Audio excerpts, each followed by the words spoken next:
الحمدللہ وکفا والصلاة والسلام علی عباده الذین اصطفیٰ خصوصاً علی افضلہم وخاتم النبیین محمد الامین وعلی آلہ وصحبہ اجمعین اما بعد فقد قال اللہ تبارک وتعالی کما ورد فی سورة الزخرف اعوذ باللہ من الشیطان الرجیم بسم اللہ الرحمن الرحیم حامیم والکتاب المبین انا جعلناہ قرآنا عربیا لعلکم تعقلون وانہ لفی ام الکتاب لدینا لعلی حکیم وقال تبارک وتعالی کما ورد فی سورة الواقعہ فلا اقسم بمواقع النجوم وانه لقسم لو تعلمون عظیم انه لقرآن کریم فی کتاب مکنون لا یمسه الا المطہرون تنزیل من رب العالمین وقال عز وجل کما ورد فی سورة البروج بل هو قرآن مجید فی لوح محفوظ صدق اللہ العظیم رب اشرح لی صدری ویسر لی امری واحلل عقدۃ من لسانی یفقہوا قولی اللہم ربنا الہمنا رشدنا واعذنا من شرور انفسنا اللہم ارنا الحق حقا وارزقنا اتباعہ وارنا الباطل باطلا وارزقنا اجتنابہ اللہم ارحمنا بالقرآن العظیم واجعلہ لنا اماما ونورا وہدا ورحمہ اللہم ذکرنا منہ ما نسینا وعلمنا منہ ما جہلنا وارزقنا تلاوتہ آناء اللیل وآناء النہار واجعلہ لنا حجتا یا رب العالمین آمین۔ تعارف قرآن کے سلسلے میں سب سے پہلی بات یہ کہ ہمارا ایمان یا عام اصطلاح کے مطابق ہمارا عقیدہ قرآن حکیم کے بارے میں کیا ہے۔ تین سادہ ترین جملوں میں قرآن حکیم سے متعلق جو ہمارا عقیدہ ہے اسے بیان کیا جا سکتا ہے۔ نمبر ایک، قرآن اللہ کا کلام ہے۔ نمبر دو، یہ محمد الرسول اللہ صلی اللہ علیہ وسلم پر نازل ہوا۔ اور نمبر تین، یہ ہر اعتبار سے محفوظ ہے اور کل کا کل من و عن موجود ہے۔ اس کی حفاظت کا ذمہ خود اللہ نے لیا ہے۔ یہ تین جملے ہمارے عقائد کی فہرست کے اعتبار سے کفایت کریں گے قرآن حکیم کے بارے میں ہمارے عقیدے پر۔ لیکن انہی تین جملوں کے بارے میں اگر ذرا تفصیل سے گفتگو کی جائے اور اس کے ساتھ ذرا گہرائی میں اتر کر غور کیا جائے تو کچھ علمی حقائق ہیں کہ جو سامنے آتے ہیں، اور میں یہ چاہتا ہوں کہ اس تمہیدی گفتگو میں ان میں سے بعض کی طرف اجمالاً اشارہ ہو جائے۔ سب سے پہلی بات کہ قرآن اللہ کا کلام ہے، یہ خود قرآن حکیم سے ثابت ہے۔ سورہ توبہ کی آیت نمبر 6 میں اللہ تعالیٰ نے نبی اکرم صلی اللہ علیہ وسلم سے فرمایا وَإِنْ أَحَدٌ مِّنَ الْمُشْرِكِينَ اسْتَجَارَكَ فَأَجِرْهُ حَتَّى يَسْمَعَ كَلَامَ اللَّهِ ثُمَّ أَبْلِغْهُ مَأْمَنَهُ۔ جب سورہ توبہ کی وہ ابتدائی 6 آیات نازل ہوئی ہیں جن میں آخری الٹیمیٹم دیا گیا مشرکین عرب کو کہ اشہر حرم کے خاتمے کے بعد تمہارا قتل عام شروع ہو جائے گا اگر تم ایمان نہ لائے، اس کے ضمن میں ایک ہدایت یہ دی گئی نبی اکرم صلی اللہ علیہ وسلم کو کہ جب یہ الٹیمیٹم دے دیا جائے تو پھر اگر مشرکین میں سے کوئی آپ کی پناہ طلب کرے کہ وہ آپ کے پاس آئے اور کلام اللہ کو سنے، جس چیز پر ایمان لانے کی دعوت دی جا رہی ہے اس کو وہ سمجھے، تو اسے پناہ دیجئے یہاں تک کہ وہ آپ کے پاس آئے، آپ کے پاس مقیم ہو، اللہ کا کلام سنے، پھر اسے اس کی امن کی جگہ تک پہنچا دیجئے۔ یعنی ایسا نہیں ہونا چاہیے کہ وہی اس سے مطالبہ کیا جائے کہ یہی فیصلہ کرو کہ آیا تم ایمان لاتے ہو یا نہیں۔ یہ بہت ہی منطقی اور بہت معقول بات ہے۔ اس وقت صرف اس میں کا حوالہ میں نے دیا ہے کلام اللہ کے الفاظ کے لیے ایک شہادت کے طور پر کہ حتیٰ یسمع کلام اللہ، یہاں تک کہ وہ اللہ کے کلام کو سن لیں۔ اب اسی میں در حقیقت قرآن حکیم کی اصل عظمت کا راز مضمر ہے۔ کلام متکلم کی صفت ہوتا ہے اور کلام میں متکلم کی پوری شخصیت حویدہ ہوتی ہے۔ چنانچہ آپ کسی بھی انسان کا کلام سن کر اندازہ کر سکتے ہیں کہ اس کے علم، فہم، شعور، اس کی سطح کیا ہے۔ آیا کوئی مہذب انسان ہے، تعلیم یافتہ انسان ہے، متمدن انسان ہے، یا کوئی اجڑ ہے، گوار ہے۔ چند جملے جو ہیں وہ کفایت کرتے ہیں، اس لیے کہ کلام میں متکلم کی پوری شخصیت حویدہ ہوتی ہے۔ اس اعتبار سے در حقیقت یہ کلام اللہ، اللہ تعالیٰ کی جملہ صفات کا مظہر ہے۔ ان میں اللہ تعالیٰ کی اس میں جملہ صفات ظاہر ہوتی ہیں، اور اسی کو نہایت خوبصورت انداز میں علامہ اقبال نے کہا ہے، فاش گویم آنچ در دل مضمر است، این کتابیں نیست چیزیں دیگر است، مثل حق پنہاؤ ہم پیداستو، زندہ و پائندہ و گویاستو۔ میں صاف ہی کہہ دیتا ہوں جو میرے دل میں چھپی ہوئی بات ہے۔ فاش گویم آنچ در دل مضمر است، این کتابیں نیست چیزیں دیگر است۔ یہ قرآن کتاب نہیں ہے، کچھ اور شے ہے۔ ویسے تو یہ جو مصرع ہے، این کتابیں نیست چیزیں دیگر است، مختلف مفاہیم کے لیے، مختلف معنی کے لیے اس کا حوالہ دے دیا جاتا ہے، لیکن یہاں قابل غور بات یہ ہے کہ اس کے فوراً بعد جو شعر ہے علامہ کا، اس میں اس کے چیزیں دیگر ہونے کا کون سا پہلو واضح کیا جا رہا ہے؟ مثل حق پنہاؤ ہم پیداستو، ذات حق سبحانہ و تعالی، ذالک بان اللہ هو الحق، ذات حق کے مثل، اسی کی طرح، مثل حق پنہاؤ ہم پیداستو۔ اس میں اشارہ ہو گیا در حقیقت سورہ حدید کی اس آیت کی طرف کہ هو الاول والآخر والظاہر والباطن۔ اللہ تعالیٰ کی شان یہ ہے کہ وہ الظاہر بھی ہے، الباطن بھی ہے۔ اسی طریقے سے علامہ کہتے ہیں کہ مثل حق پنہاؤ ہم پیداستو، یہی شان اس قرآن کی بھی ہے۔ اور زندہ و پائندہ و گویاستو، جو اللہ تعالیٰ کی صفت الحی القیوم، اسی طریقے سے یہ کلام بھی زندہ ہے، پائندہ ہے، ہمیشہ رہنے والا ہے، گویاست ہے، یہ خود متکلم ہے، یہ صرف کلام نہیں ہے۔ ذرا غور کیجئے، کلام اور متکلم کے مابین ربط، یہ اللہ کا کلام ہے، لیکن یہ کلام خود متکلم ہے، زندہ و پائندہ و گویاستو۔ اس میں جو ہمارے متکلمین کی بحث ہے، میں اس کی طرف بھی اشارہ کرنا چاہتا ہوں کہ ذات حق کی صفات ذات سے علیحدہ اور مستضاد کوئی شے ہے یا عین ذات ہے۔ علامہ اقبال نے بھی ایک مصرے میں، وہ جو ابلیس کی مجلس شورا ان کی بڑی مشہور نظم ہے، اس کا یہ مصرع ہے صفات ذات حق حق سے جدا یا عین ذات،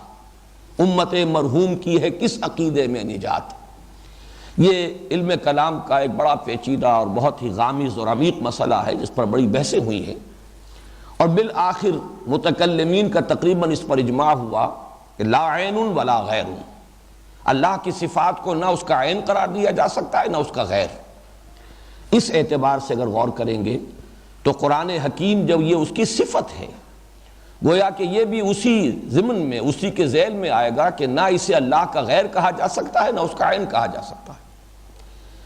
اسی کے حوالے سے اصل میں جو سورہ حشر کی آیت ہے، جس میں کہ قرآن مجید کی عظمت فی نفسہ ہی، قرآن مجید کی عظمت کے بہت سے پہلو ہیں، اس کی افادیت کی عظمت، لیکن فی نفسہ ہی عظمت، قرآن مجید اپنے مقام پر کتنی عظمت کا حامل ہے، اس کے ضمن میں اہم ترین آیت جو ہے وہ سورہ حشر کے آخری حصے میں نازل ہوئی ہے۔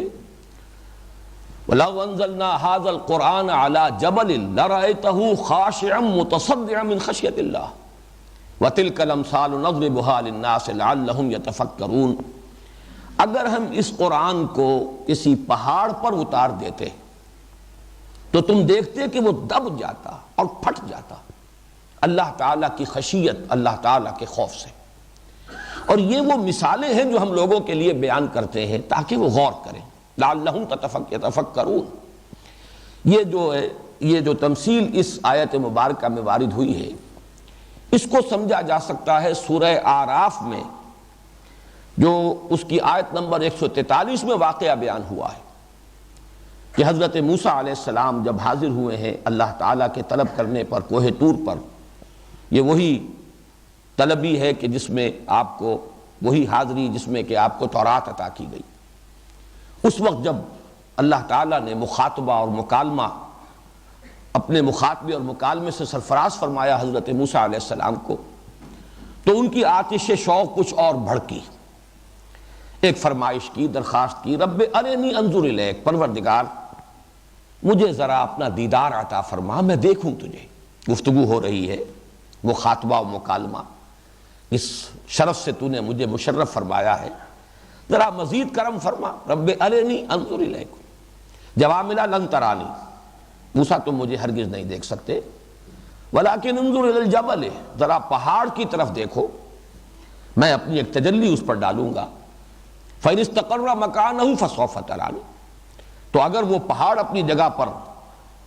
قائم رہ جائے، کھڑا رہ جائے، جھیل جائے ہماری تجلی کو، تو تم بھی سمجھنا کہ ہمیں دیکھ سکتے ہو، ہمارے دیدار کی تاب لا سکو گے۔ فَلَمَّا تَجَلَّى رَبُّهُ لِلْجَبَلِ جَعَلَهُ دَكًّا وَخَرَّ مُوسَىٰ صَاعِقًا، جب اللہ تعالیٰ نے اپنی تجلی ڈالی اس پہاڑ پر تو وہ دکن، اب یہ لفظ جو ہے دکن، دکا سورۃ الفجر میں بھی آیا ہے، اس کے دونوں ترجمے کیے جاتے ہیں، ریزہ ریزہ ہو جانا، ٹوٹ پھوٹ کر ٹکڑے ٹکڑے ہو جانا، اور ایک یہ ہے کہ کوٹ کوٹ کر کسی شے کو ہموار کر دینا، برابر کر دینا، اذا دکت الارض دکن دکا، وہی لفظ یہاں ہے۔ پہاڑ جو ہے اس کے بارے میں فرمایا جعلہ دکا، وہ یا تو ریزہ ریزہ ہو گیا یا دب گیا، ہموار ہو گیا، بیٹھ گیا زمین کے ساتھ۔ اور حضرت موسیٰ علیہ السلام نے اللہ تعالیٰ کی جو یہ تجلی دیکھی، اور یہ بالواسطہ ہے، یہ تجلی براہ راست حضرت موسیٰ علیہ السلام پر نہیں ہے بلکہ پہاڑ پر ہے، اور حضرت موسیٰ اس کا نظارہ کر رہے ہیں بالواسطہ، لیکن خود حضرت موسیٰ علیہ السلام کی کیفیت یہ ہوئی کہ خر موسیٰ صاعقا، حضرت موسیٰ علیہ السلام بے ہوش ہو کر گر گئے۔ یہاں نوٹ کیجئے، اصل میں وہی جو میں ذات اور صفات کی بحث کر رہا ہوں، اس کا ایک عقدہ یہاں حل ہو جاتا ہے کہ اللہ تعالیٰ نے اپنی ذات کی تجلی پہاڑ پر ڈالی، جس کے نتیجے میں وہ پہاڑ دب گیا یا پھٹ گیا، ریزہ ریزہ ہو گیا۔ یہی الفاظ آ رہے ہیں، لو انزلنا ھذا القرآن علی جبل لرأیتہ خاشعا متصدعا من خشیۃ اللہ۔ معلوم ہوا کہ یہ کلام اللہ کی بھی وہی کیفیت ہے، اس کی بھی وہی تاثیر ہے۔ اس کو بھی ایک تمثیل کے پیرائے میں اگر اس کی اصل عظمت کو سمجھنا چاہو تو یوں سمجھ لو کہ جو کیفیت اور جو تاثیر تجلی ذات الہی کی ہے، وہی تجلی جو ہے صفات کی، اس لیے کہ قرآن کلام ہے اور اللہ کی صفت ہے، تو تجلی صفات اور تجلی ذات میں کوئی فرق نہیں۔ اس میں البتہ علامہ اقبال نے ایک جگہ ذرا مبالغہ آرائی سے کام لیا ہے، اور میں یہ چاہتا ہوں کہ وہ شعر بھی چونکہ بہت عام ہے، حضور صلی اللہ علیہ وسلم کی مدح فرماتے ہوئے انہوں نے یہ الفاظ استعمال کیے کہ موسیٰ ز ہوش رفت بیک جلوہ صفات، تو عین ذات می نگری و تبسمی۔ حضرت موسیٰ علیہ السلام سے حضور کا تقابل علامہ کر رہے ہیں کہ وہ تو تجلی صفات، ایک ہی تجلی صفات کی، اس سے بھی وہ بے ہوش ہو گئے اور بے ہوش ہو کر گر گئے، اور اے نبی صلی اللہ علیہ وسلم آپ نے تو عین ذات کا دیدار کیا اور تبسم کی کیفیت میں کیا۔ یہ در حقیقت اس میں دونوں اعتبارات سے مغالطہ ہے۔ وہ تجلی بھی تجلی صفات نہیں تھی بلکہ تجلی ذات تھی، جو حضرت موسیٰ علیہ السلام کے اس فرمائش پر اللہ تعالیٰ نے جو پہاڑ پر اپنی تجلی ڈالی ہے وہ تجلی ذاتی ہے۔ فلما تجلی ربہ للجبل، جب خود پروردگار متجلی ہوا، اللہ تعالیٰ کے لیے یہ لفظ استعمال ہوا ہے۔ اور دوسرے یہ کہ یہ خیال بھی کہ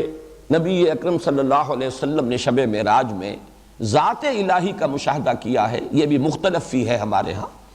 ہمارے اسلاف میں یہ رائے بھی ہے کہ اللہ تعالیٰ کو دیکھا ہے، لیکن یہ کہ اکثر و بیشتر رائے یہ ہے کہ نہیں، وہاں بھی آیات، جیسے کہ سورۃ النجم میں آیا ہے لقد رأى من آیات ربہ الکبریٰ، اس میں کوئی شک نہیں کہ وہ آیات جو وہاں حضور نبی اکرم صلی اللہ علیہ وسلم نے دیکھی ہیں اور جن کا مشاہدہ کیا ہے، وہ اللہ تعالیٰ کی عظیم ترین آیات میں سے ہیں۔ ظاہر بات ہے کہ وہاں اس بیری کے درخت پر اذ یغشی السدرۃ ما یغشی ما زاغ البصر وما طغی لقد رأى من آیات ربہ الکبریٰ، اب اس سے زیادہ بڑی آیات اللہ تعالیٰ کی اور اس سے زیادہ بڑی تجلی اللہ کی اور کہاں ہوگی۔ لیکن دونوں اعتبارات سے اس شعر کے اندر مبالغہ ہے۔ البتہ جہاں تک اس آیہ مبارکہ کا تعلق ہے اور اس کے حوالے سے علامہ کا یہ کہنا کہ مثل حق پنہاؤ ہم پیداستو زندو پائندو گویاستو، میں سمجھتا ہوں کہ اس میں قطعاً کوئی مبالغہ نہیں ہے، اور اس آیت مبارکہ کے حوالے سے یہ بات کہی جا سکتی ہے کہ جو علامہ اقبال نے شعر میں کہی ہے، فاش گویم آنچ درد المسمرستی کتابیں نیست چیزیں دیگر است، مثل حق پنہاؤ ہم پیداستو زندو پائندو گویاستو۔ اب ذرا اسی اللہ، اس قرآن کے کلام اللہ ہونے کے اعتبار سے ایک بات پر اور توجہ کر لیجئے۔ تورات میں کتاب استثناء یا سفر استثناء، ڈیوٹرانومی کے نام سے جو اس کا ایک باب ہے یا ایک کتاب ہے، صحف موسیٰ میں سے ایک صحیفہ، اس کے 18ویں باب میں نبی اکرم صلی اللہ علیہ وسلم کے لیے ایک پیشین گوئی جو وارد ہوئی ہے، اس میں الفاظ یہی ہیں کہ میں ان کے بھائیوں میں سے ان کے لیے تیرے مانند ایک نبی برپا کروں گا، اس کے منہ میں اپنا کلام ڈالوں گا اور وہ ان سے وہی کچھ کہے گا جو میں اس سے کہوں گا۔ میں نے خاص طور پر یہ جو حوالہ دیا اس وقت وہ ان الفاظ کے لیے کہ میں اس کے منہ میں اپنا کلام ڈالوں گا۔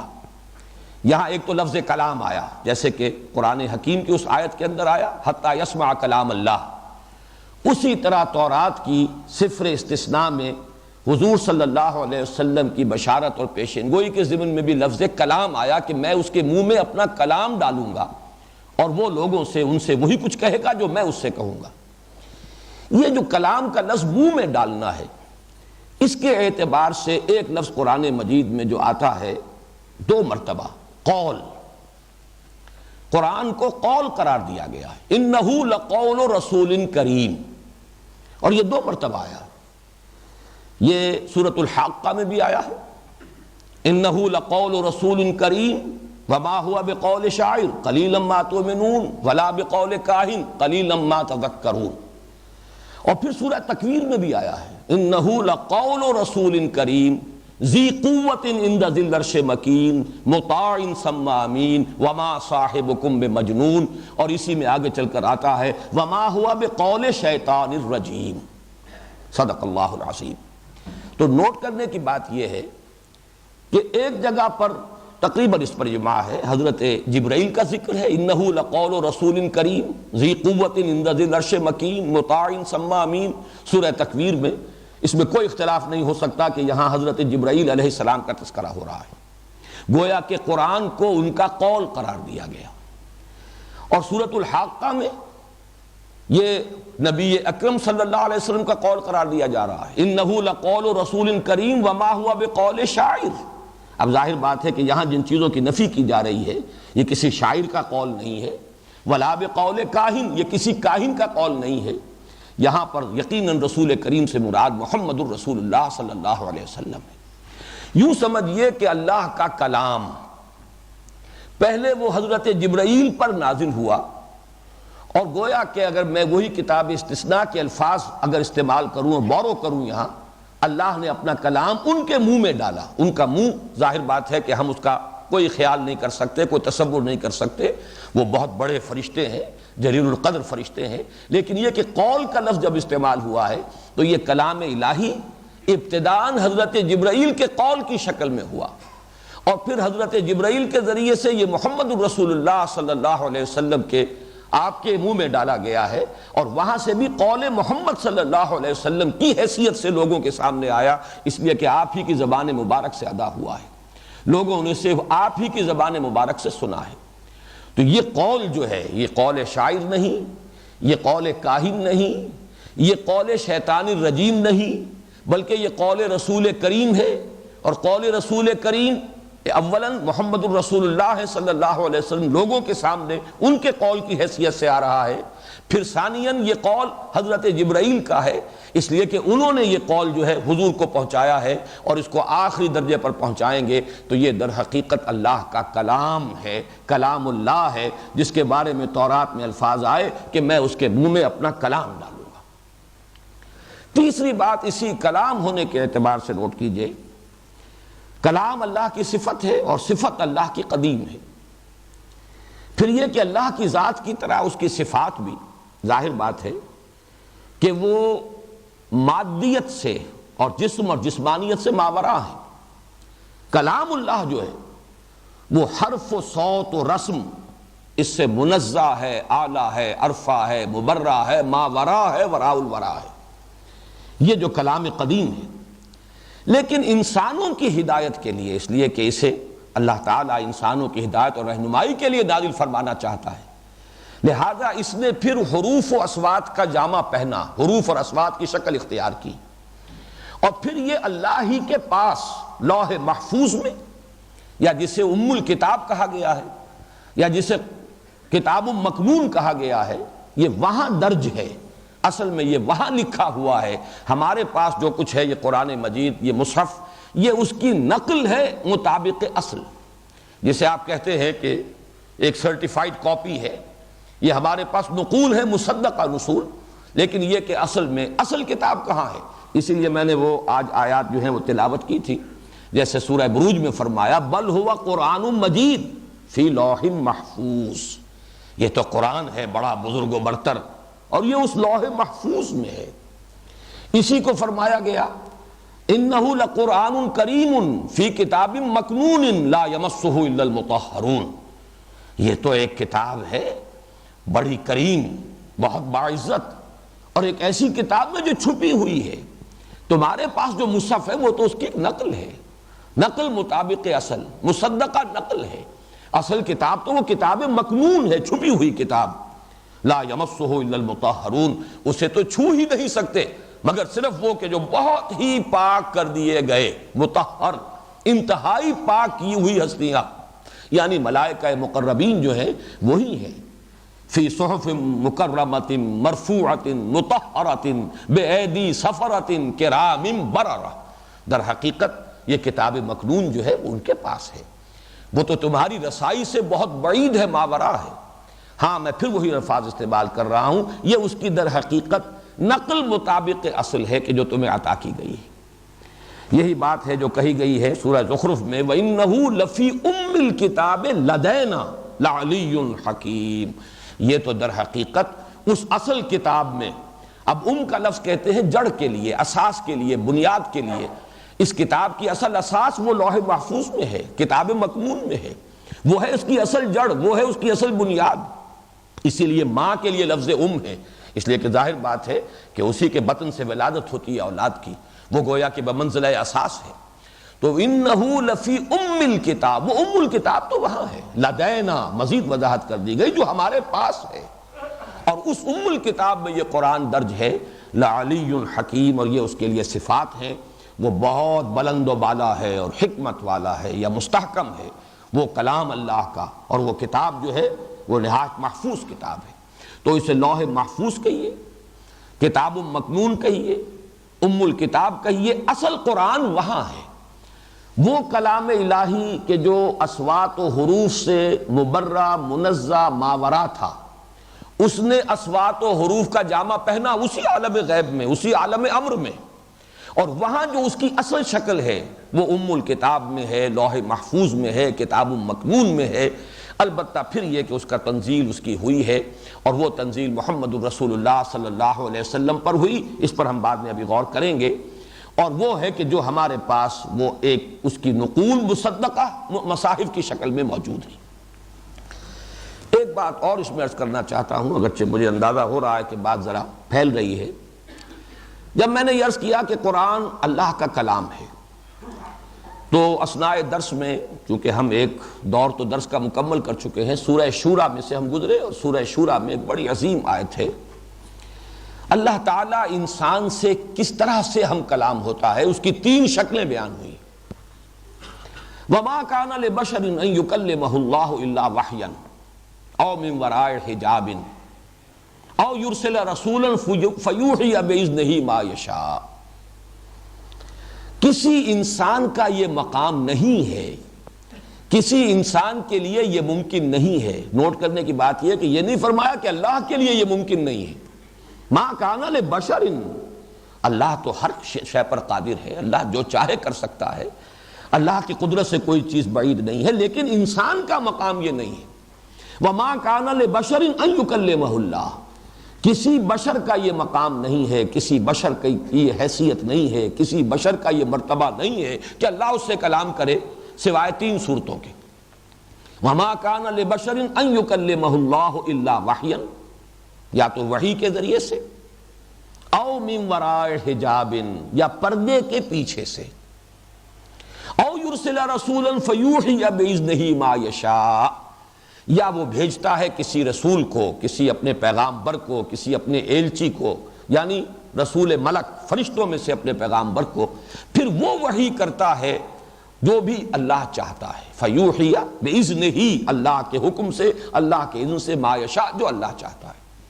اب یہ 3 شکلیں کلام الہی کی ہمارے سامنے آئی ہیں. ان میں 2 تو ہوئی جن کے لیے لفظ وحی آ رہا ہے، الا وحیا، اور آخری او یرسل رسولا فیوحی باذنہ ما یشاء. درمیان میں ایک شکل آئی ہے من وراء حجاب. یہ من وراء حجاب چونکہ میں تذکرہ کر چکا ہوں سورہ اعراف میں آیت نمبر 143 میں، بلکہ متعدد مواقع پر حضرت موسیٰ علیہ السلام سے اللہ تعالیٰ نے کلام فرمایا. پہلی مرتبہ جب حاضری ہوئی تھی، جب آگ کی تلاش میں پہنچے تھے کوہ طور پر، وہاں پر مخاطبہ ہوا. یہ مخاطبہ اور مکالمہ الہی جو ہے حضرت موسیٰ کے ساتھ من وراء حجاب، پردے کے پیچھے سے تھا. اسی لیے تو وہ آتش شوق بھڑکی تھی کہ کیا قیامت ہے کہ چلمن سے لگے بیٹھے ہیں، صاف چھپتے بھی نہیں، سامنے آتے بھی نہیں. ظاہر بات ہے جب ہم کلام ہونے کا شرف عطا ہو رہا ہے تو ایک قدم اور ہے بس کہ مجھے دیدار بھی عطا ہو جائے. لیکن یہ من وراء حجاب، اور وہ حجاب قائم رہا. نبی اکرم صلی اللہ علیہ وسلم سے یہی مخاطبہ شب معراج میں ہوا من وراء حجاب. بعض حضرات کی رائے میں عرض کر چکا ہوں کہ ان کا یہ خیال ہے کہ حضور نے دیدار جو ہے حاصل ہوا ہے اللہ کا، ذات الہی کا دیدار. لیکن میری رائے سلف میں سے انہی حضرات کے ساتھ ہے جن میں حضرت عائشہ صدیقہ بڑی اہمیت کی حامل ہے.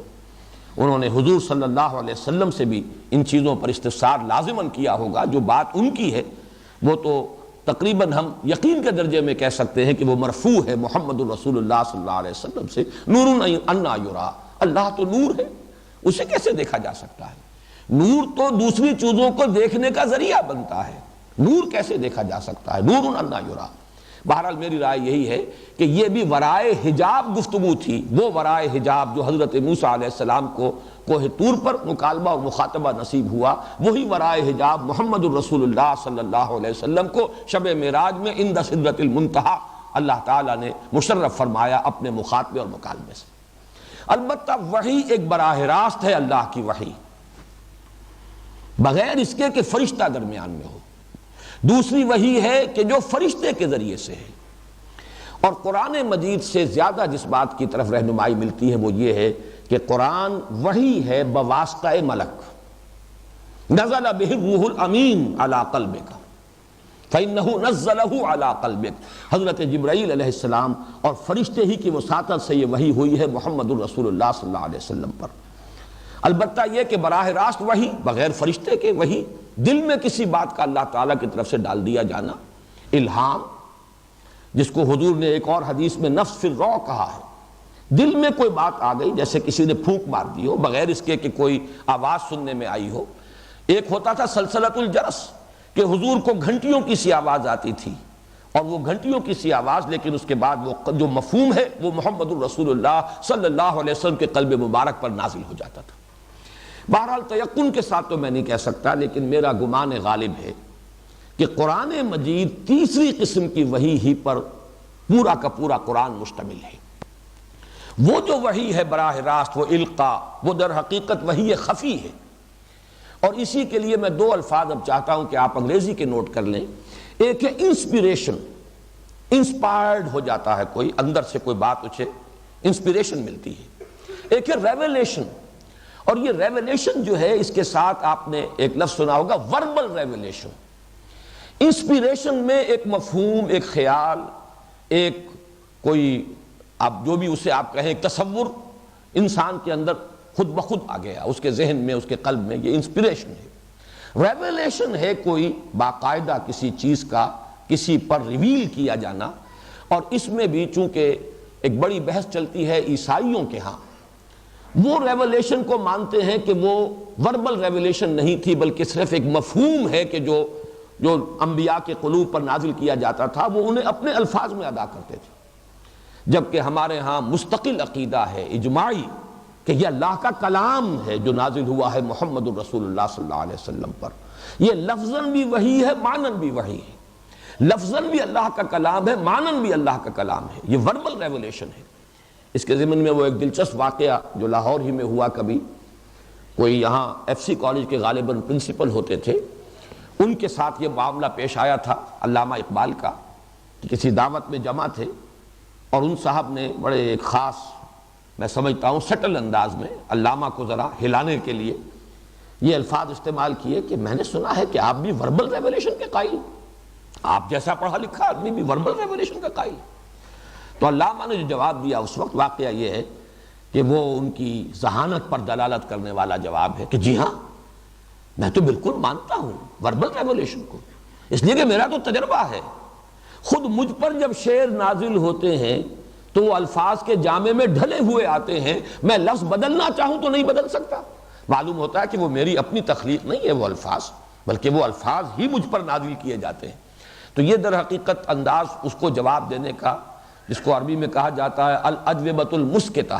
چپ کر دینے والے جواب. وہ بات کہ جس کے بعد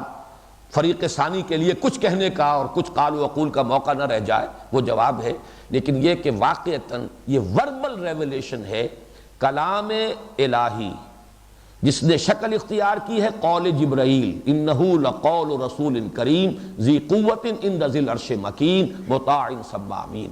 پھر وہ کلام نازل ہوا ہے حضرت جبرائیل کے ذریعے ایک قول کی شکل میں، اور وہ اب ادا ہوا ہے زبان محمدی سے قول محمد کی شکل میں. انہ لقول رسول کریم وما هو بقول شاعر قلیلا ما تؤمنون ولا بقول کاہن قلیلا ما تذکرون تنزیل من رب العالمین.